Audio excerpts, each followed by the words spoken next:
Hello guys, welcome back to a brand new video. And last week I gave my first 2028 presidential election prediction, where it was between JD Vance, who I think is far and away going to be the Republican nominee for president in 2028, and who I think is the most likely person to be the Democratic nominee for president in 2028, Josh Shapiro. And spoiler alert, you should go see it if you haven't seen it. But just quick recap. Josh Shapiro did very well. He improved a lot nationwide compared to where Kamala Harris was in 2024, but especially in the rural areas and in the suburb areas where he won back a lot of Trump 2024 voters and brought them back to the Democratic side.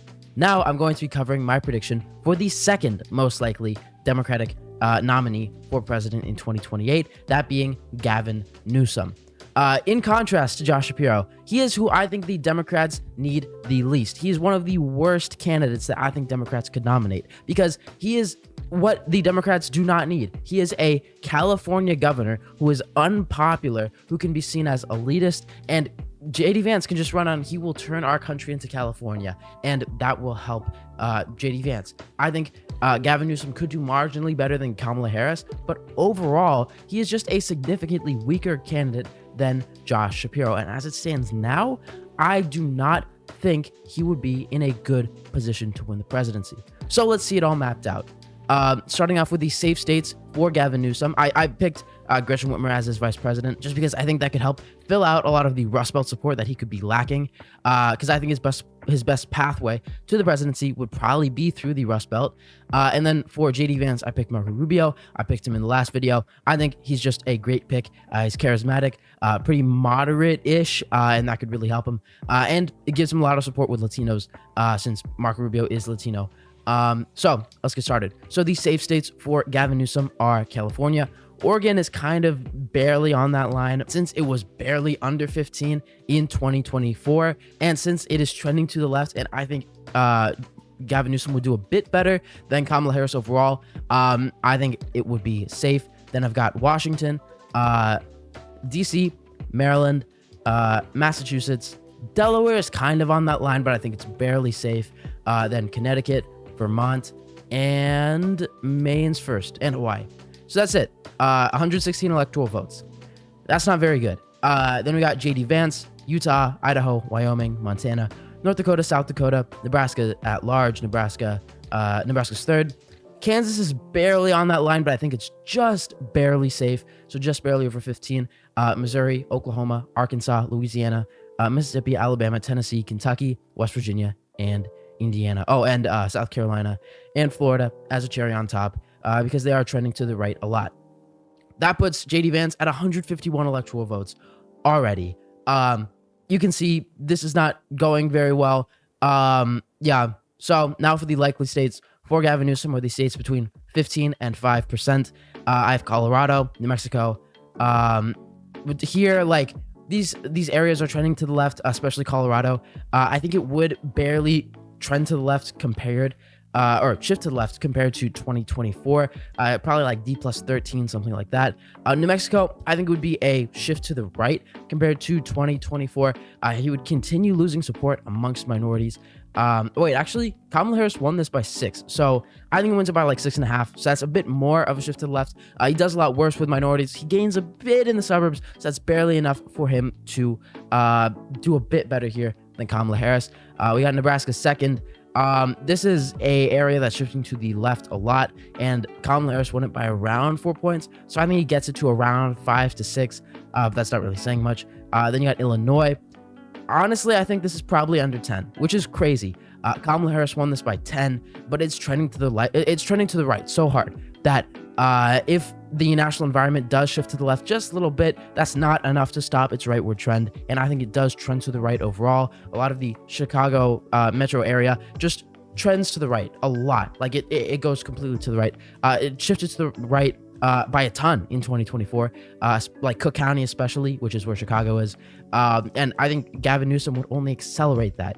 And even though he would do a bit better in the suburbs, that's just not enough to keep it from shifting to the right. So it's around a 9-point win.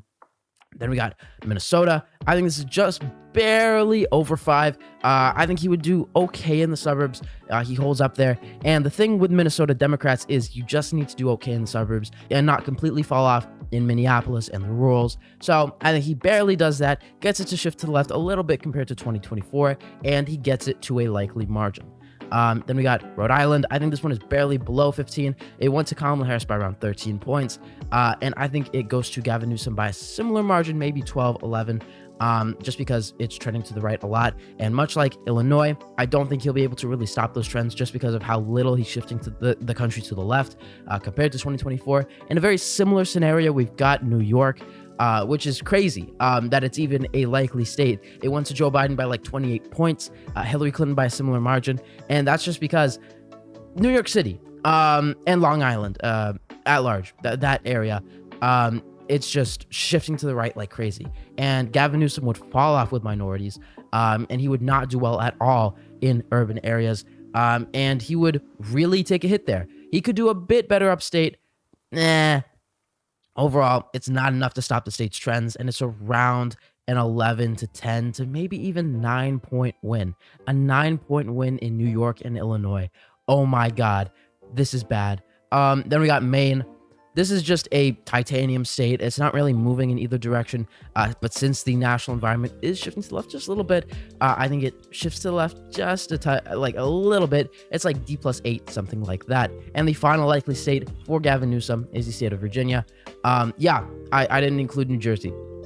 So Virginia, as long as he does okay in Nova, he definitely falls off a lot with minorities, but he does okay in the Richmond areas, which are shifting to the left. He does fine in the white parts of Nova, and that's just barely enough to keep it to a likely margin. Around a 6 to maybe 7-point win, around what Kamala Harris got it to.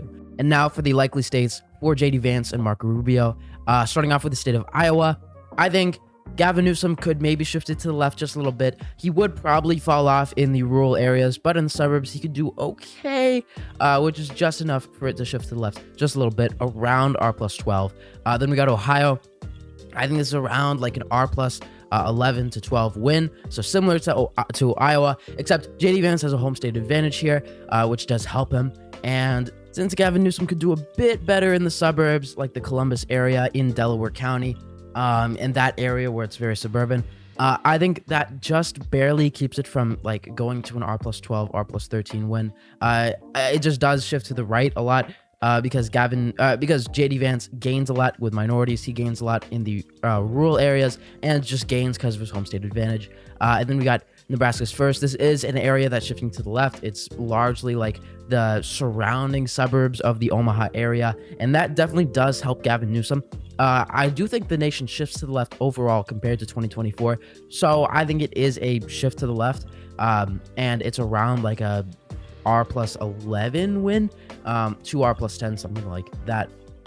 Then we got Maine second. This is just very rural, and Gavin Newsom would not do well there. I think it would be around an R+8 win. So it's a slight shift to the left, but it's just not that much. It's a very stagnant area. And then I have the state of Texas as a likely margin. I think it would be around a 10-point win, which is crazy because I had it as under 10 points for Josh Shapiro. But, oh my God, Gavin Newsom would do terrible here. The Rio Grande Valley, he would fall off. Minority areas in like the cities, he would fall off. He would do okay in the suburbs, I guess, Dallas and Houston, but come on, it's just not enough. It would shift to the left a lot compared to 2024, I think, just because 2024 in Texas was a crazy environment. R+14, I do not think JD Vance can replicate that, especially with the national environment shifting to the left just a bit. So I think overall it's like an R+10 to R+11 win. Still not good for Gavin Newsom. And the final likely state that I have for JD Vance is the state of Alaska. This is a state that's been shifting to the left a lot, but Gavin Newsom just wouldn't do well here. He doesn't do well with minorities, doesn't do well in the rural areas. He does okay in the suburbs of Anchorage, but Democrats weren't winning those already, so it's just not really going to help him. And I think he loses the state by around 10 to 11 points. And these are all the states that we have at under 5 points. Oh my God. When I had Josh Shapiro here, New Jersey wasn't one of these. New Hampshire wasn't one of these. but they are for Gavin Newsom. JD Vance is already at 219. Gavin Newsom is at 208. Like, oh my God. Okay. So now we have the lean states for Gavin Newsom, and there are two. You can probably guess which ones. First, we got New Jersey. This is a state that's been zooming to the right. It was D plus 16 in 2020. It was D plus 14 in 2016. So hovering around that area. In 2024, it was D plus 6.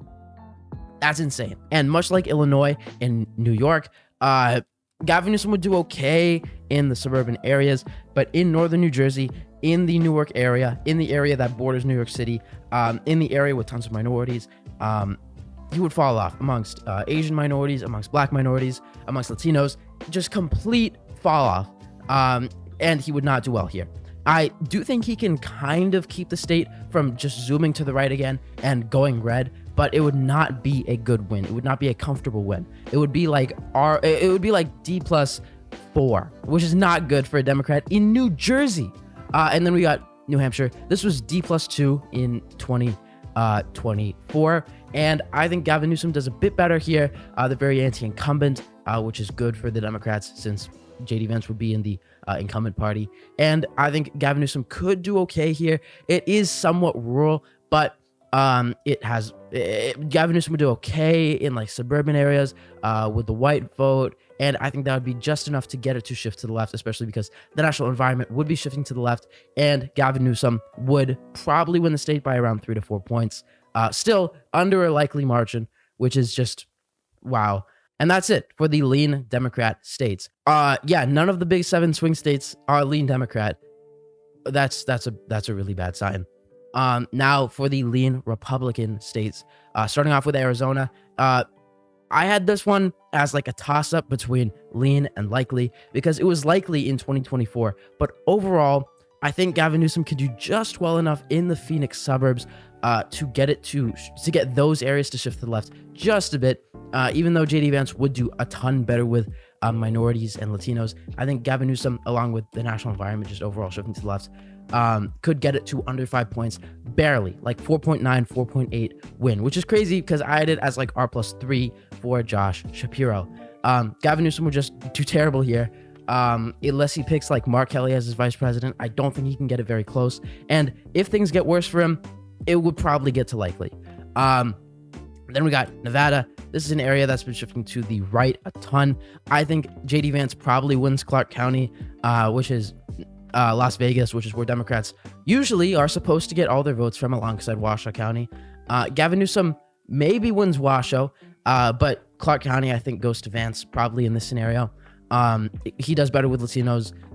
Gavin Newsom doesn't do well enough in the rural areas here. And it's just bordering California, and Californians hate Gavin Newsom. So I think that can hurt voters in Arizona and Nevada toward Gavin Newsom. And so overall, Gavin Newsom doesn't do well in either of these states. Nevada's probably like an R plus 3 to R plus 4 win for JD Vance. So both of these states, one of them shifts to the left just a little bit, which is Arizona, and then one of them shifts to the right, which is Nevada. And now for these states on the East Coast, I've got North Carolina as a lean Republican state. I had it as tilt for Josh Shapiro. Gavin Newsom just doesn't do well in the right spots here. He does okay in the suburbs, but he doesn't do well in the Black Belt. He doesn't do well in the urban areas, and that's what you need with Democrats. You need to be able to run up the numbers in Charlotte, in areas like that, in Wake County, and do okay in the Black Belt and keep Republicans from running it up in the rural areas. And I just do not think that Gavin Newsom can do that. And although I do think North Carolina is shifting to the left just a little bit each year, I just don't think that's enough. I think this is like an R plus 1 to R plus 2 win, like R plus 1.5, kind of like what I was predicting in 2024. Except this time, I promise, I think this is what's actually going to happen. I think Gavin Newsom would not do well enough here, although he could do okay in the suburbs, and I think the suburbs are what largely makes the state shift to the left by 1 to 2 points compared to 2024. And the final lean state that I have for JD Vance and Marco Rubio is the state of Pennsylvania. Yes, that does put them over 271 electoral votes. So I do think JD Vance right now would win against Gavin Newsom. But the state of Pennsylvania, This is a state where some areas have been shifting to the left, some areas have been shifting to the right. Northeastern Pennsylvania has been very bad for Democrats in recent years. It is very it is very working class. It is very like white working class, and Trump's populism has a lot of appeal there. I think JD Vance can bring that. Democrats have been doing better in Allegheny County, and like Scott Perry's district in Pennsylvania's first. But honestly, even though those areas are shifting to the left, that's just not enough. Pennsylvania trends are on the Republican side, even if it's a very narrow trend. And JD Vance would do very well in these areas, whereas Gavin Newsom would fall off. He would do terrible in northeastern Pennsylvania, where it's very populist. He would do terrible in Philadelphia, like the city itself, where there's a lot of minorities. He would just not do well there. Although he would do a bit better in areas like the suburbs of Philadelphia, that's just not enough. I think JD Vance could do better on Trump's margin. I think it's around a similar margin of around R plus 1.5 to R plus 1. But as of now, I think it's a lean Republican state on the lower end, though. Now for the tilt states for Gavin Newsom. I don't have any. Yeah. So I don't have any tilt states for Gavin Newsom. I don't think Gavin Newsom wins a single swing state. I think it's a repeat of Kamala Harris in 2024. And now for the tilt states for JD Vance and Marco Rubio, starting off with Michigan. This is a state where the trends have not been favorable for Democrats at all. Republicans have been doing better in the rural areas. They've been doing better in Detroit. And they've been doing better in the white working class areas. And that's just not good for Democrats. That's not a recipe for success. So the Democrat strategy is just to run it up in Wayne County, which is where Detroit is. But Republicans have been making gains there. And in Macomb, which is very white working class, I think Gavin Newsom would fall off there. I think he could do a bit better than Kamala Harris in Wayne County specifically, because there's no Gaza issue to worry about with him. But still,